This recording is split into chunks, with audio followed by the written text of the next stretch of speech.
Some said that the 2-1 defeat to Sheffield United in the FA Cup would be the end of Reading's season, but a 3-1 victory at Birmingham on the weekend has shown that all is not lost. There is still plenty of enjoyment to be had in this season for Reading FC as Marc Bowen's team went and picked up a clinical, ruthless 3 points at St Andrews. Welcome to episode 224 of the Tilehurst End Podcast with your host Marc Mayo, sponsored by ZCZ Films, and this week Olly Allen is on the other end of the line. How's it going, mate?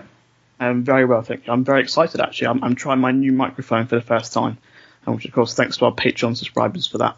Yeah, absolutely. Thank you to everyone who's helped us invest in some new tech. So hopefully that is coming through loud and clear. Sim and Ollie have got theirs up and running. Sadly, that's only a 66% hit rate as my tech knowledge has failed me so far. So I'm on the old-fashioned headphone mic for this week. But hopefully that is still coming through loud and clear. And speaking of which, we have an opportunity for people to come and meet us face-to-face, I suppose, in a couple of weeks' time. The Star Hall of Fame event on March 23rd, I believe. It's about an 8 p.m. kickoff at the Madstad for all that. So double check Star for all the details if you want to come down to that. We'll be there as per usual with the table and hopefully chatting to some big names. They never tell me which players are actually going to be there before, as it's all so under wraps and everything. So hopefully there will be some big names there. They promised that, and hopefully we'll see you down there. But in the meantime, let's talk about a couple of huge games for Reading FC this week in the recap. Come rain or shine, it's time to relive the latest match action with the recap. This podcast is sponsored by ZCZ Films, Reading's oldest ultras. Right then, Ollie, I'm going to bombard you with some stats. Actually, no, let's go through the stats one by one and have a little discussion about each one of them, because this 3-1 win at Birmingham on the weekend, 1-0 down at half-time with a bit of a Matt Miazga error, letting Birmingham score very early on, and then we came back. Miazga get an equaliser, and then Yaku Mete and Pele rounding off the scoring for a very nice 3 points on the road. And this is the first stat that I want to talk about, is that we have lost 3 of 15 away games under Marc Bowen, winning 7 of them. That is a very impressive stat, isn't it? It is mightily impressive, and I think we've actually picked up more points away from home than we have at home this season, which is perhaps more of a damning indictment of how bad our home form has been compared to how good the away form has been. But yeah, nonetheless, I mean, you look at those wins over Christmas, the wins away at Preston and at Fulham as well, they were fantastic, and this Birmingham win really was sensational. And as you say, going behind so early on and recovering from that and having quite a fantastic second half against the Birmingham side who I don't think they'd lost in the league since New Year's Day. So it's no mean feat at all, getting that win away from home. It does make you wonder just that slightly, where we might be in the table if we'd sort of picked up some more points at home. Well, that's the thing, isn't it? It for every sort of good aspect of the away, there is the sort of bad aspect to the home at the moment, and that's basically why we're not in the playoffs. Because if we had good on both sides, then we would be, or certainly knocking on the door. And with this Birmingham win, from the nature of the goals as well, I found it really satisfying, because the Miazga goal obviously is just a brilliant hit.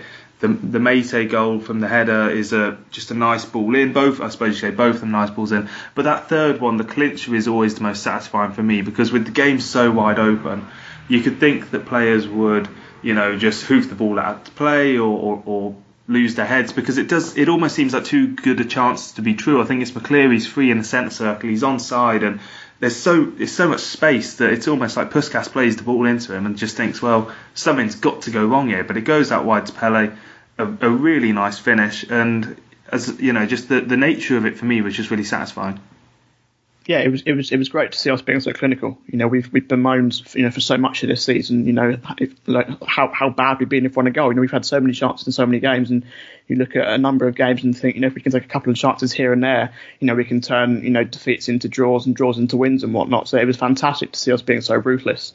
I mean, as you mentioned there, I mean the nature of sort of all 3 goals was fantastic. I mean, that finish from Matt Miazga from a centre back was a striker's finish really. So it was great to see him score. Yaku Mete obviously is on excellent form. Another goal for him, and then as you say, that goal from Pele, obviously really, really well taken from him. Not usual that we see him that high up up the pitch. And obviously, he missed that chance against Sheffield United in the FA Cup last Tuesday. So it was great to see him get on the score sheet. So yeah, just taking our chances, because I don't think we had that many sort of clear-cut opportunities other than those 3 goals. But so to take those 3 chances there was fantastic. And as I say, we've been saying all season long about how if we could just be a bit more clinical, where we might be. So certainly, getting those 3 goals from those 3 chances was fantastic. Well, that leads me nicely on to my next sort of set of stats, and this is the game of 2 halves was the narrative that a lot of people have been saying about the Birmingham win. And in the first half, we had 62% of possession, but we had 5 shots to their 7. Obviously 1-0 down. In the second half, we had 35% possession and 4 shots to their 11. So in a way, we benefited so much from just letting Birmingham come onto us, and I suppose a lot of that as well, the possession was after our goals as they kind of pushed for the equaliser or pushed for to go back ahead. So is this a case of the result just we've just been clinical and therefore we've taken our chances, or is this kind of a wider tactical sign that fits into the narrative of us being so good away, that we actually are a good counter-attacking side? We're actually not too fussed about teams coming onto us and having the ball, and those are really vital aspects for when you go away from home. I think you have to credit the defence as well, because I think I was reading Sim's further reading column yesterday, which is a really good read. So go and check that one out. I think Birmingham, 10 of those 11 shots in second half came after our second goal. So 10 shots from the 57th minute onwards, and Reading blocked 7 of them, which is a hugely impressive stat, and made 31 clearances after that time as well. So obviously, we played Matt Miazga and Michael Morrison as a centre-back pairing, 2 players who haven't necessarily played together that much this season. It's usually been a back 3 or Morrison and Liam Moore. But the 2 of them obviously play together now. This game they played the Barnsley game and the Sheffield United game, and have done pretty well in all 3 of them. So that's certainly a setup that seems to be working quite well for Marc Burns. So yeah, I think you have to credit both the attack and the defence. As I say, the attack was certainly clinical. As I say, that finish from Miazga was fantastic, and it was typical of a striker really. But at the other end of the pitch, that defence put in a really, really good shift. It's funny that we're not missing Liam Moore, isn't it? Indeed. Well, I was going to say that because obviously these past 3 games, obviously we lost the Sheffield United game, but even so, I think we were still quite good defensively in that game. And obviously a clean sheet against Barnsley, and obviously the only goal for Birmingham at the weekend coming from a mistake. But other than that, they were quite solid defensively. So yeah, I'm not going to say too much on that. I think for me, Liam Moore is perhaps a little bit overrated in the fact just because he's the captain, and obviously he shows a bit of passion, he beats his chest and whatnot, and perhaps that maybe gives him a bit of a higher approval rating than if he didn't do those sorts of things. He's not a bad defender, don't get me wrong. I don't mind having him in the side, but I think if you look at that evidence from the last 3 games and how well they have done, I'd be tempted to stick with obviously Matt Miazga might not be here next season. I think I said at the weekend that I would try and go all out and try and sign him in the summer, because I think he really has a lot to decide. He has that leadership, he has that quality. Obviously he had that defensive lapse at the weekend, but in general I think he really adds a lot to that side, and is probably our best centre back. So I don't know how much it would take for us to sign him permanently from Chelsea in the summer. I might say maybe around 5 million-ish. I don't think that'd be a bad signing at all to get him permanently, because over the last sort of 18 months since we brought him in last January, he's been fantastic. And I would certainly like to see Miazga and Morrison going forward for the next couple of weeks at least.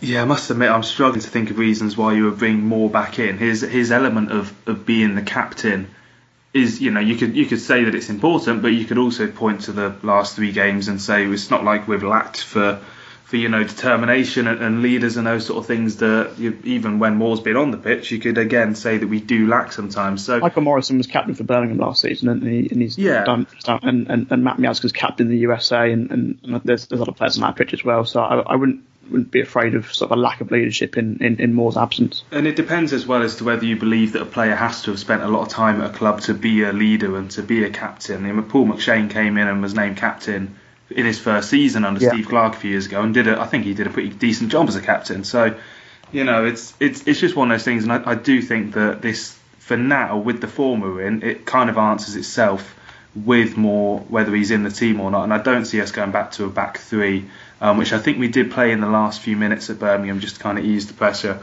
a little bit.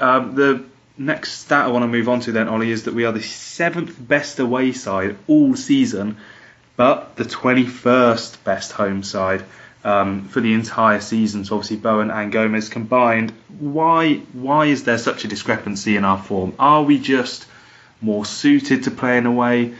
Is it the teams, come to the Madstad with a bit more confidence than they think? Are teams underestimating us when we go on the road?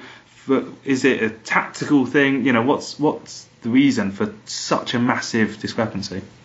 It's tough, isn't it? I think, I haven't seen enough away games this season to say whether we set up differently on the road or whatever, but I think certainly after that embarrassing 3-0 defeat to Wigan at home a couple of weeks ago, Marc Burns said there was a potential fear factor of playing at the Madstad, which obviously not the thing you want to be hearing, but I don't know whether it's a case of sort of the home crowd is quite expectant. Obviously we spent a lot of money in the summer, and obviously the wins over Christmas sort of propelled us into a position where the playoffs might have been possible, and the crowd might have become expectant in that. Whether the players are feeling that, I'm not too sure. Away from home, I think obviously a lot of what Bowen has done since he's come in is sort of bring that togetherness, bring that sort of unity, spirit, desire, whatever you want to call it, and perhaps that is best sort of personified on the road when the odds are stacked against you. In those games against Preston, Fulham, the weekend against Birmingham, it's at those times where that togetherness really comes into its own. So perhaps that's one reason for it. I think if you look at the breakdown really sort of under Gomez and under Marc Bowen, we're actually 10th in the table at home since Marc Bowen has come in, so not quite as bad as the 21st in the table sort of overall the whole season. I think under Gomez we won 1 and lost 4 of our home games this season when Gomez was in charge. So obviously that contributes a lot to the overall home record. But under Marc Bowen, 6 wins, 2 draws, 5 defeats at home, and then we're 4th best away under Marc Bowen. So certainly, as I say, that togetherness is perhaps best personified away from home. At home, it's difficult. It's frustrating. I think we haven't really been blown away by teams at home. I think other than really that Wigan game, we've been in games at home, so it's not as if we're struggling massively. But a few results have obviously gone against us, so it is difficult. I think we had our stats corner on the website last week saying this is shaping up to be our worst ever season at the Mailbag Stadium since we moved there. So obviously it isn't very good reading at all. But I think we're obviously very lucky that the away form was made up for that. Feels to me like a bit of a confidence issue. You kind of touched upon it there, and it seems that, I went to speaking very early on in the Marc Bowen era now, but one of the performances that has impressed me most this season was the QPR away performance when we drew 2-2. Could very easily have snatched it on a different day, but against a good team, we just seemed to have a level of confidence about us that we knew what we were doing, we knew the game plan, we knew how to approach certain situations. And compared that to Tuesday night's game against Sheffield United, there were a number of times when we got into good positions with perhaps a few more defenders in front of us than you'd have away from home. And obviously that being one of the best defences in the country as well, Sheffield United. But we kind of just didn't know what to do. We just didn't know what to make that final ball. And the same thing you can say happens in the whole game we've had and in the Wigan game. And it just seems to me like we're not quite. We don't really know in our minds what to do with that final ball in the home games when we are, faced with a few more defenders. And despite that, you mentioned the Bowen stats there. We are 5th in the Championship overall since Marc Bowen came in, a plus 10 goal difference. There is no negative to that stat, really, is it? Since Bowen's come in, we have been the 5th best team in the Championship. Sometimes it doesn't really feel like it, but the stats, you can't argue with it, can you? No, I think we are obviously quite close to sort of being lower down that table. I think we're a lot closer to, say, 15th since Bowen came in than first. Obviously, Leeds and West Brom are far, far higher up. So obviously, if we dropped points in a couple more games, we might be a bit lower down. But regardless, fantastic. I've been incredibly pleasantly surprised by Marc Bowen since he's come in. Obviously, we had a little wobble over Christmas, but I think on the whole, he's getting results where you expect him to get results. I think we were discussing it amongst the editors at the weekend. There's been no sort of real shockers under Bowen apart from that Wigan game. We've had sort of disappointing results against the likes of, I think it was Millwall away. I think the Birmingham home game and the whole home game as well. You might have thought we might be able to get something out of those games, but on the whole, we've not really sort of truly been battered in games apart from that Wigan game. So I've got no complaints with him. He's done really, really well.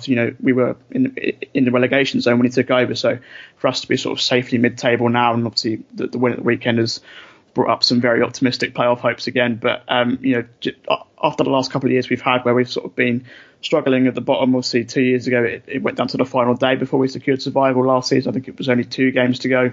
And obviously the win at the weekend now against Birmingham, it means that we've got more points this season than we did in the whole of last season. So that tells you what a fantastic job Marc has done. He's not perfect, of course. He's not. This is his first job as a head coach. But look, I've got no complaints with the job he's done so far. Is he the answer long term? Who knows? But look, results wise, he's getting the best result we've had since the playoff season. Even under sort of Jose Gomez last year, we weren't really winning 2 games in a row. We were getting the odd win here and there, but I think we probably won 2 games in a row only once or twice under Jose Gomez. And Marc obviously got the 4 wins over Christmas, and he's got 2 wins in a row now. So results-wise, he's the best we've had since Jaap Stam. So I think we've changed managers so often over the last couple of years that I think you've got to give Bowen time now and see what he can do in the summer and going forward into next season, because he does seem to know how he wants to take this Reading team forward. There's not a particularly clear identity, which I know might upset some fans. Yeah. But as I say, at the end of the day, for me personally, the one thing that I care about most is results. And right now, Marc is getting results more often than he's not.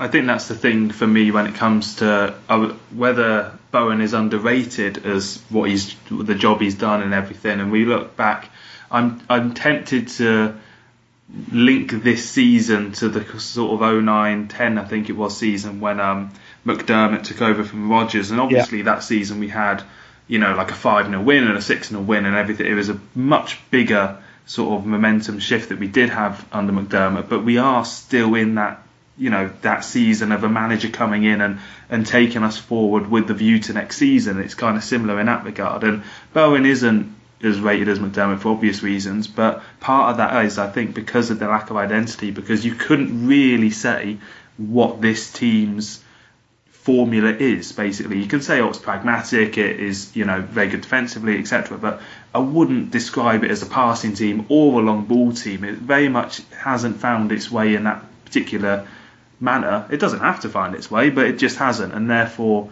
fans, I think, kind of certainly some fans certainly don't have an affinity with Marc Bowen that we would otherwise have with a different manager, such as Jose Gomez, who obviously you could certainly call his identity for what it was. So we'll hear from Marc Bowen now then, and then we'll jump on to have a little chat about that Sheffield United game in midweek.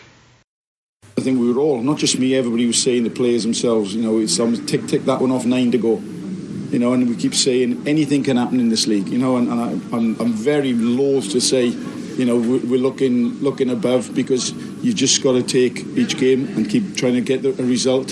So the focus has got to be not too far ahead. Just Stoke City, I see they got a fantastic result to get. It'll be a hard game at home next week, because in terms of our mentality, going at home again and taking the game to them. But we've got to use our concentration for that game and see if we can get that one, and then we'll see where we are with 8 games to go and 7, and we'll do it that way.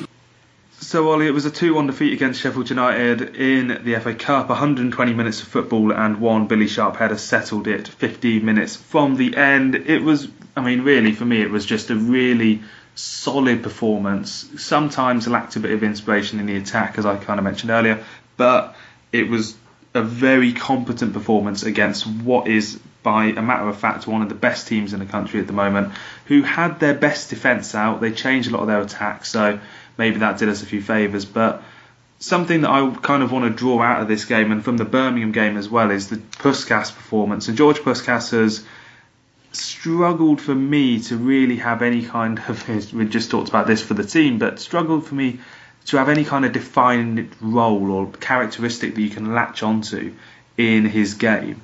What we've seen, I think, over the last few weeks is a slight progression towards that, in the sense that you can put the ball into him over the top ideally, he'll chase it, he'll battle defenders, he'll have a finish on him. Those are the times, perhaps a bit one-dimensional he is, but he's proven to me now that he has got that sort of, he has got a game, he has got a plan, and that when you play to his plan, you realise that he's actually got a lot of potential to be a really decent striker. Yeah, I mean, you don't play for Inter Milan without being a decent striker. You don't. Well, obviously, we signed him for perhaps more than he's worth, but you don't sign for a club for £8.5 million, whatever it was, if you want a decent striker. And I think you're seeing, now his confidence is beginning to grow. He's having his best run of form in a Reading shirt. I think 4 goals in the last 6 games it is. Obviously, 2 of those have been penalties. I think one was that lucky deflection against Sheffield Wednesday, and obviously the great goal against Barnsley. But I think it doesn't really matter how those goals go in. It's the fact that he's getting those goals now and he's building that confidence. And really, we're starting to see what Puskás is all about. And I think, we've talked about it a lot, that it's obviously very difficult for him to settle into a new country. Still, quite a young striker. Obviously, a lot of expectation comes with that price tag. And, I've been openly critical of Puskás this season because I do think in the past he's not worked hard enough. He's not really shown enough focus or whatever. But the last couple of games he seems to have really sort of found his place in the side. And I think a lot of his struggles have been down to sort of a lack of service. He seemed quite isolated in a lot of games, and again, that's not necessarily his fault. But the last few games, and again in that Sheffield United game, he seemed to work really, really hard. Which again is something that I've been critical of him in the past. He's not worked hard enough, but he chased every ball in that Sheffield United game. He battled for every ball. I think he won a couple of fouls. So we're starting to see what Puskás is about now. He's obviously not the complete package just yet, but I think I've said in the past that we've got him on a 4 or 5 year deal. So we have to invest in him. We have to give him time, and hopefully if he can keep on scoring goals for the rest of this season. We can talk about that as a whole team. If this whole team can keep winning games, we can build momentum going into the next campaign. And that's the same for George Puskás as well. If he can score, 5 more goals this season, he goes into the next campaign having finished this season on 15 odd goals, which all in all, it probably isn't that bad a return for him. So, things are looking up for Puskás, I'd say. Yeah, I would say that's the one frustrating thing about him is his harrying off the ball and his kind of work rate and stuff. He's really good at it, but he just doesn't seem to do it enough for me. He seems to take 2 yards of chasing down a defender. The defender looks worried, and then Puskás just stops. So it seems it's a bit too easy for the defenders, which is one of the assets of his game. Maybe it's a fitness thing, maybe it's a mentality thing, who knows? But it's just a case of sorting it out and getting him back in the back in the groove, or sort of in the groove to begin with, to chase down defenders, work harder off the ball, and add that facet to his game that I think he has a lot of potential to deliver on. In terms of the cup run, we made it to the last 16. We had 3 home draws in the out of the draw. We drew all of those games basically, and then mopped up 2 of them in the away leg basically. So what's your fond memories of this cup run? It's been a little bit of a weird one. But nonetheless, I suppose one we can look back on quite fondly. Yeah, I was at the Cardiff replay. Obviously being at uni in Cardiff was obviously quite convenient for me, but I think obviously having been at the league game a couple of days beforehand, which is quite a weird scenario when you play a team away from home, twice in 4 days, whatever, and that league game was absolute dross, to be honest. It was one of the worst games I've seen all season. Then you compare it to that cup game, the 3-3 draw and then winning on penalties, would have to go down as probably one of my favourite games of this season. It wasn't for about an hour, because Reading were 2-0 down for long periods of that. But that spirit, that desire to get back into the game, I spoke about it earlier, is personified most on the road, and you saw that in that Cardiff game. I think it was Omar Richards who got the first goal back, and then Andy Rinomhota came on and got the equaliser, and Marc made 3 great subs that day, bringing on Rinomhota, Gareth McCleary and Johnny Luke. I think Jordan Beater also came on in extra time. But yeah, that Cardiff away game was certainly up there for me as one of my favourite games of this season. Obviously winning on penalties as well. That shootout had sort of quite a narrative to it, really. Obviously Johnny Luke scoring the winning penalty.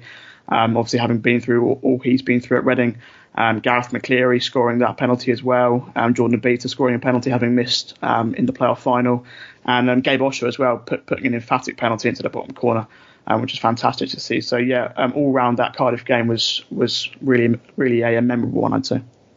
Yeah, and I think any fan who went up to Blackpool for that long trip on a Tuesday night will be very happy to have come away with a 2-0 win. And that Sheffield United game as well, these cup runs have to end somehow. And I remember in past years, when we flopped a 2-0 lead at home to Villa in one quarter final, and then going to Man City and having Mika Richards score a late header to win that.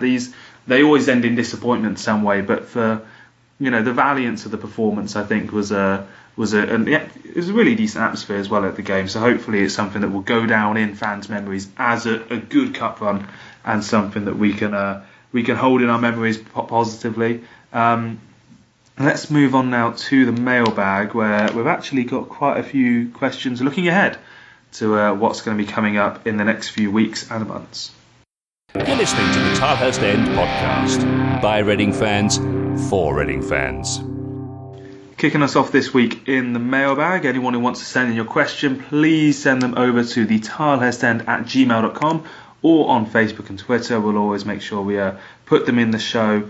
And Chris Hartley has done just that this week, and he asks, given that we are going to end up mid-table and with a squad that is improving, where do we need to add in the summer, and who do you think we will offer new deals to of the players out of contract? Now, just to remind you, Olly, the players who are going to leave the club on loan, in theory, at the end of the season are Obi Ajaria, Matt Miazga, Pele, Lucas Boyer and Masika. The contract players, those who are out of contract at the end of the season: Chris Gunter, Tyler Blackett, Jordan Abita, Charlie Adam, Gareth McCleary and Danny Loader. Let's talk about those players who are out of contract first. It really feels to me like Tyler Blackett's off, because we've been rotating Jordan Abita and Omar Richards as our left backs, with Blackett just seemingly sat on the bench the entire time. So it really feels to me like Marc Bowen has said, you know what, if you're going to sign it, maybe he's signed a pre-deal, or he's just told the club he's not going to sign. He looks like he's just sort of off now. I would like to see Jordan Abita given a new contract. I don't think there's much chance of Charlie Adam, McCleary. Seems to me like Danny Loader is going to leave of his own volition. And with Chris Gunter, if he's, give him a year, if he's happy for some diminutive terms, I wouldn't see any reason not to keep him on. Yeah, I think out of those 6 players, I think Jordan Abita is the one I would definitely give a contract to. Obviously, he has had his injury problems in the past, and obviously spent 2 years out on the sidelines. But I think obviously he's an academy graduate. Clearly sort of loves the club to a certain extent. So I'd keep him around, as you say. Tyler Blackett appears to be off the reports in January that he might have signed a deal in Turkey or whatever, but I'd be happy with Jordan Abita and Omar Richards as our 2 left backs. Chris Gunter's a tricky one. Obviously we sold Teddy Howe in January, perhaps with the idea that Gunter might stay around. Obviously Andy Eardom is quite clearly the first choice right back.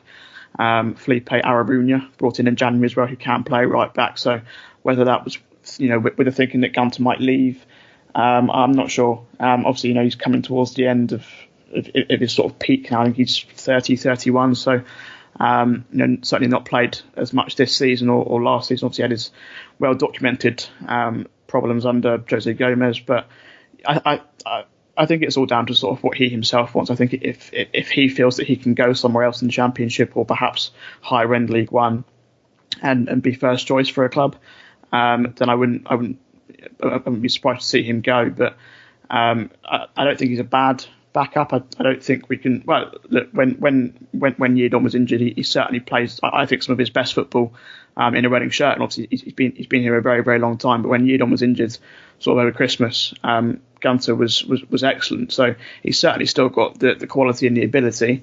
But yeah, I'd say it's probably down to the player himself about whether he wants to stay. On this topic, I must say, when it comes to playing for the summer, we've had a bit of a luxury, I suppose, in the last few years. Although it's a curse as much as that we haven't been talking about how many players we're going to sell, or players that are going to attract massive offers from the Premier League or whatever, because there just haven't been those sort of players at the club. But this summer, the player that I think is most likely to attract those offers and leave is Andy Eardom. I think he suits the Premier League, or I don't think we'll sell him to a Championship rival, but he suits the Premier League in the sense that he's an incredibly attack-minded, athletic, technical right back who, I'm sure he's not that bad defensively for anyone who wants to train him up. But I think that right back position is going to be a real issue for us, because I just have a feeling that Eardom is going to be that player that is wanted most in the market. I think it might be Renamotta. wouldn't be surprised to see him go to the Premier League. I think there were rumours that Leeds potentially fancied him, and I think in the summer Sheffield United were interested in him as well, and obviously a very good display from him against them in the FA Cup, weren't done him any favours at all in terms of them potentially buying him. There are a number of players that we might be worried about leaving. If Yiadom did leave, would I be happy with Gunter as a first choice right back?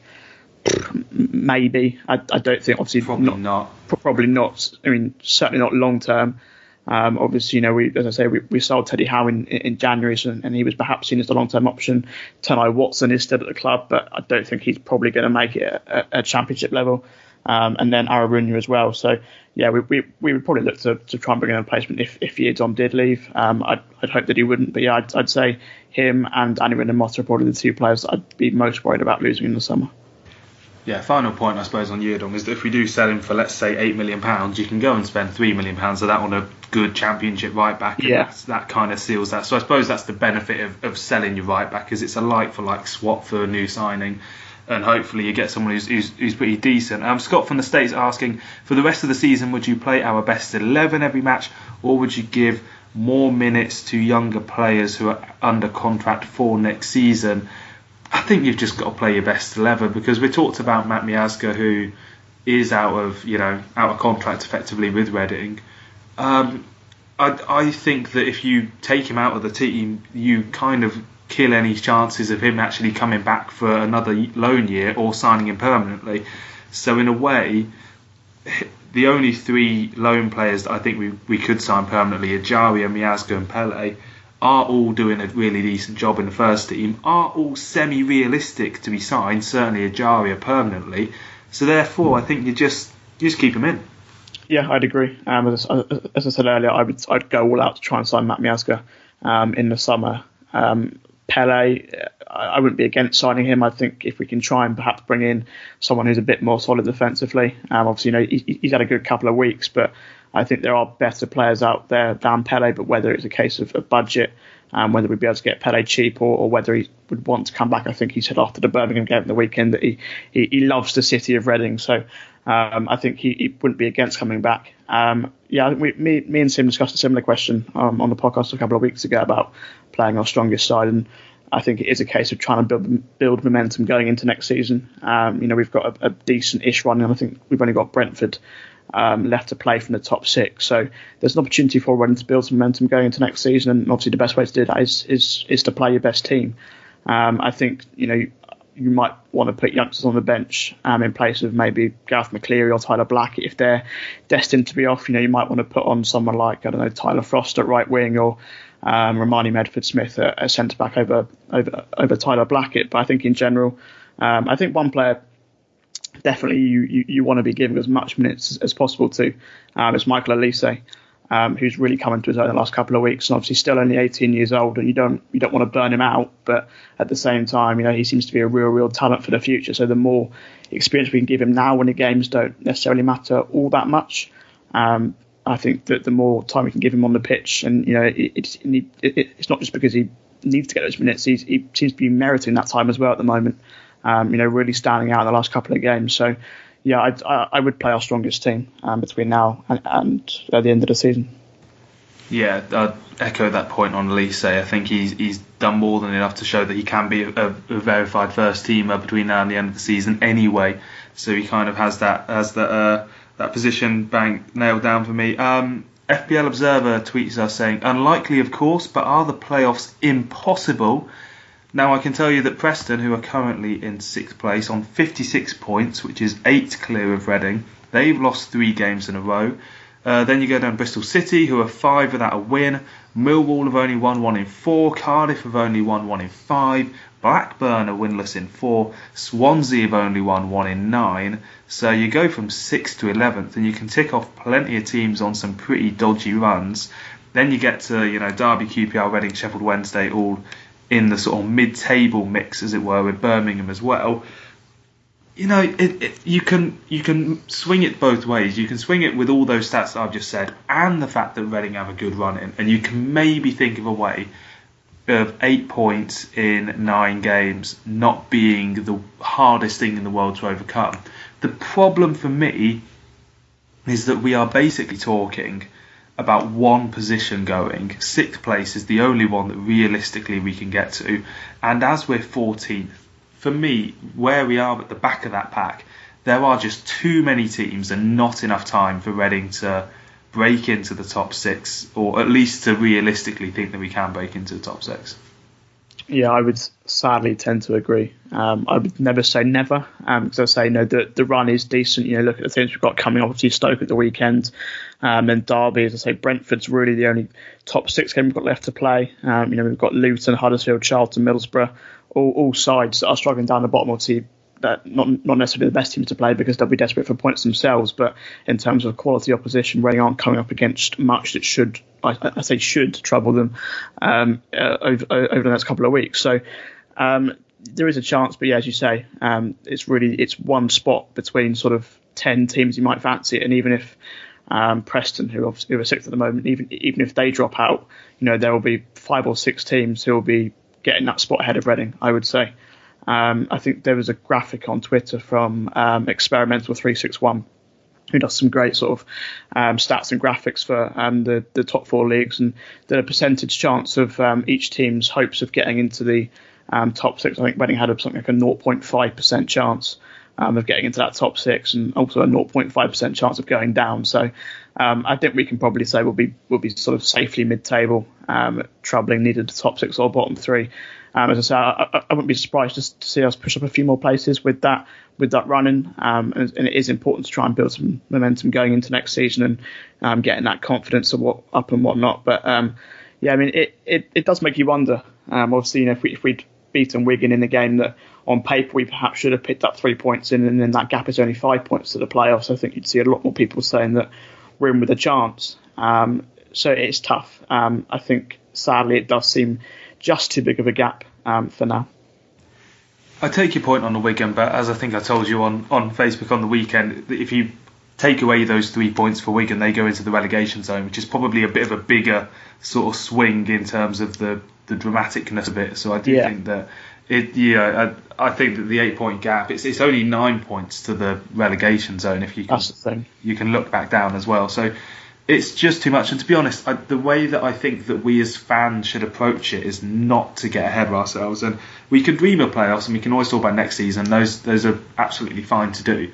But to place the pressure on the team, and let's say, for example, we're 1-0 down at Stoke at half time. It should be viewed upon as a scenario which we can deal with, and that is not. If it's viewed as a disaster scenario that's killed our playoff hopes and we all get on the team's back, that's not going to help them. But if we as fans think, you know what, we're not actually a playoff chasing team, we're 1-0 down, let's have some patience, that will improve, I think, the scenario and improve the team. So that's the reason I think that we don't need to get too het up about the playoffs. Next season is next season, we'll come on to that later. Uncle Kev, with the final question for the mailbag, sent him over Gmail. He says, hi guys, top work on the podcasting, long-term listener, never got in touch until now, thank you very much. He says, so Kevin Friend didn't have the best of games, but it didn't cost us the game as much as people want to blame him against Sheffield United. Few naive decisions and bitty fouls. Billy Sharp is a silly Billy. I've changed that slightly from what he actually sent us. His celebration, not only for the goal, but at the end of the game in the face of Morrison, was disgusting. Positives are that we had a game plan against a good team and it worked well. Shame some weeks we don't look like we have a plan. Inconsistent results and mediocrity for the rest of the season, and we go again. Rinomota looks like he has played himself into the team, which is nice to see. And then he asks, do we struggle against teams with no identity to plan against? Now, the thing is, for me, I think that this is the home and away question sort of boiled down for me, is that we struggle to plan against teams that are probably just going to sit in more. I think that's what it is more for me. If there's more space in the game, if the teams are going to come at us more and open up and offer the opportunity, you look at Matt Miazga, centre back in the area against Birmingham. He has a 4-yard circle around him of no defenders. That's not going to happen at home in reality, or certainly not very often. So for me, I think the teams that we struggle against, it doesn't necessarily boil down to identity as much, Olly. It boils down to the teams that suit our style of play. And Sheffield United being a very organised defensive team, away from home, sat in a bit more professional, a bit more competent, the sort of teams we usually face, and that was that. Yeah, I tend to agree. I think we've spoken about isolation of the attackers in the past, and certainly when teams do sit back, the likes of George Puskas and Mayo and Sam Baldock especially find it very difficult when they're up front by themselves. Obviously be interesting to see how Lucas João might have got on if he was fit, but yeah, I think especially against Sheffield United, I think you mentioned it earlier that they've got one of the best defences in the entire country. I think only changed one of that back five. I think Ben Osborne came in for Enda Stevens, but other than that, you had George Baldock, John Egan, Jack O'Connell, and Chris Basham, and obviously Dean Henderson in goal as well. So we were coming up against a Premier League top five defence really, and as I say, George Puskas was quite isolated as others have been in the past. So we spoke about sort of our own identity earlier, and perhaps that's something to fix to try and beat teams. But yeah, I tend to agree that if teams sit back, then we do find it quite hard. Yeah, and that's something that we are, probably going to have to face once again on the weekend when Stoke comes to town. We'll talk about that game in a little while, but now let's jump over to Newsbites and catch up with what's been going on around the club this week. Be loud and be proud and back the boys and make some noise. Come on, you Rs! Shout out to this week's podcast sponsor, ZCZ Films, showing that age is no barrier to being a hula hoop. Major news out of the club this week then, Olly, is that Raphael, the goalkeeper, has been named the Tilehurst End Player of the Month for February. 6 appearances, 2 clean sheets and 66% of the vote, which is the second highest winning percentage of the season. So a pretty dominant win then for the goalkeeper. And really this is a sort of long time coming award for me. It feels like Raphael, we never talk about him, and that is because we are not forcing him into having 5 or 6 amazing saves per game like we kind of used to make Ali Al-Habsi do, and also because he just doesn't, touch wood, make mistakes. He doesn't offer that kind of Vito Minoni-esque, Adam Federici-esque worry that something is going to go cataclysmically wrong 3 or 4 times a season, and that for me is the real steady stability element that he offers to us, and I think it's certainly an award well deserved. Yeah, I mean, in many ways, the less you talk about a goalkeeper, the better he probably has been, because generally goalkeepers only really get talked about when they make mistakes. And we've obviously been very lucky with goalkeepers in recent years, and Martinez was fantastic for us last season, so it was perhaps a bit of a worry, who was going to come and replace him this season. And obviously João Virginia had a very, very shaky start to the campaign, but Raphael's come in and done fantastically, and not just sort of on the pitch but off it as well. He seems to have adapted to life in England very, very quickly. His English, I think he did an interview with the club a couple of months ago, and it's fantastic, really, considering he spoke, barely a word of the language when he first came in. So he seems like a really, really nice guy as well. As I say, adapted to life very, very quickly. It's a very, very reliable presence between the sticks. He's kept the score down in a couple of games. As you say, he's not making several saves per game, and so that's obviously credit to the defence in front of him. But when he is called upon, he makes that save to keep it, to keep Reading in the lead or to keep them level. So and to say that we got him on a free transfer in the summer is obviously very, very impressive business too. Well, it's a testament to the club for recognising that João Virginia, a player who was signed in a financial sort of mess that we were in, wasn't good enough, and late in the window to go and get someone who was good enough, and it's worked out very well. And Raphael actually, in our tweet for the Tilehurst End Player of the Month, he did respond to that saying thank God with a sort of praying hands emoji. So probably the best review that we've ever got on this podcast. So congratulations to Raphael. Quick rundown then of what the academy and the women's team have been up to since. The women's team, as said before, it's the She Believes Cup at the moment, so they're on a big international break. They don't play until March 22nd. The under-18s also on a bit of a break. March 14th, their next in action against Arsenal. Under-23s, however, they played Aston Villa on Monday. They won 3-1, and they lost 2-1 to Everton in the Premier League Cup on Sunday. They were 2-0 down inside 11 minutes, actually, and then Augustus McGiff with a late consolation. Their next in action at home to Sunderland, that's at Hogwood, the training ground, on Monday the 16th. Reading FC, the senior team, however, are in action on the 14th. We'll jump into that now and talk about the game against Stoke in Big Match Preview. There's another huge game ahead for the Royals, so be loud and be proud for the big match preview. 3 p.m. at the Madstad then on Saturday the 14th. Stoke come to town, and this is a game that has not produced a huge amount of entertainment over the years. 4 of our last 5 meetings have ended as draws. The last 2 have been 0-0. Olly, this is a game which we think, it falls into that classic category of something that we should win, but ultimately Stoke still, they may be 17th and a few points off us, but they are still capable of producing a good performance, as they did on the weekend and when they beat Hull 5-1.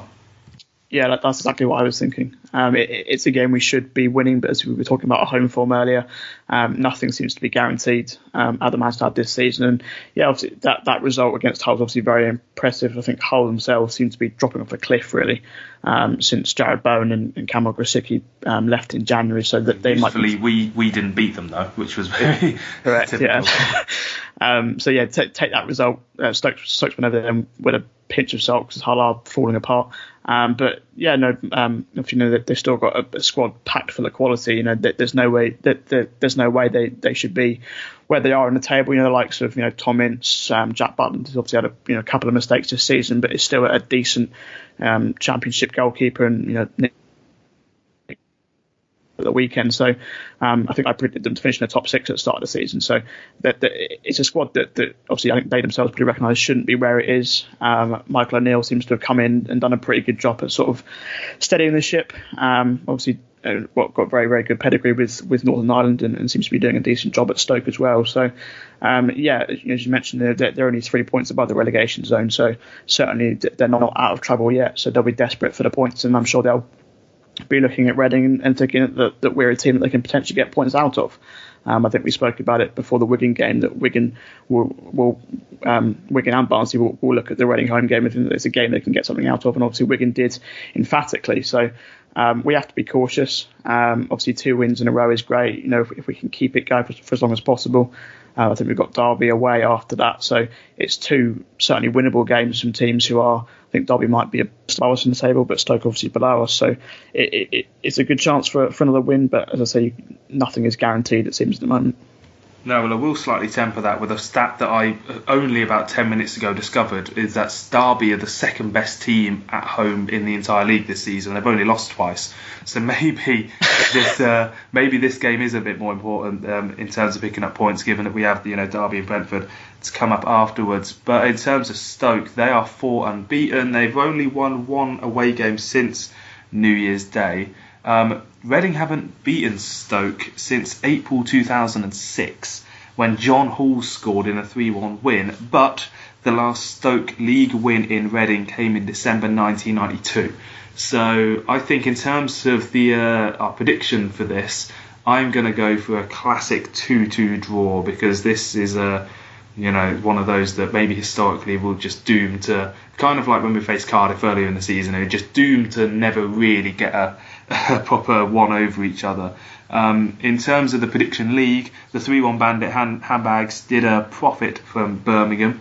He's still bottomed on 14 points. I'm still top by 9 points. So Olly, as you're kind of in that fight for Champions League places at the moment and going for second place, what would you say your prediction is for this Stoke game? I'm going to follow the trend of draws as well, I think. I'm sure someone will pull out the stat that if we do beat Stoke, obviously the last time we beat them was in the 05-06 season, so whether every time we beat Stoke then we go up. I'm sure someone might bring that one out, but yeah, I'm going to go for a draw. I'm going to go for 1-1, I think. Fair enough. I can certainly see that being a popular scoreline. And I think really with this game, it's just one of those that if we don't win, like I said earlier with the playoff thing, it shouldn't be taken as a disaster. And yeah, if Stoke beat us, you can probably put an official, if not mathematical, nail into the coffin of the playoff hopes. And if we win, maybe it's still, maybe we'll only be 5 points off or 6 points off or something. But that is let's just make sure that we don't overreact if we don't get the 3 points on Saturday. We've got a free week until then, which is actually quite important as well, given that we've been probably absolutely knackered from all the games we've been playing recently. Hopefully that'll play into our advantage. So that leaves this episode of the podcast into the history books, and thank you very much, Olly, for joining me this week. Thank you very much for having me. And we'll be back probably next Monday after that Stoke game, and this is a time when Reading fans can kind of sit back and relax, and the relegation worries have been cast aside for a season. The solid FA Cup run is in the books. We're starting to pick up some results that are actually just quite pleasing on the eye as well. So let's hope we can get another one of those next weekend, and come on your arse.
You smile, funny how the crumbs always leave a trail, even when a team is on your tail. Funny how you always leave a trail.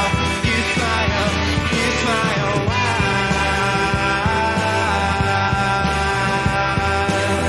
Why do you sit on this side of the tree? Please tell me why. Why don't you break this old biscuit for me?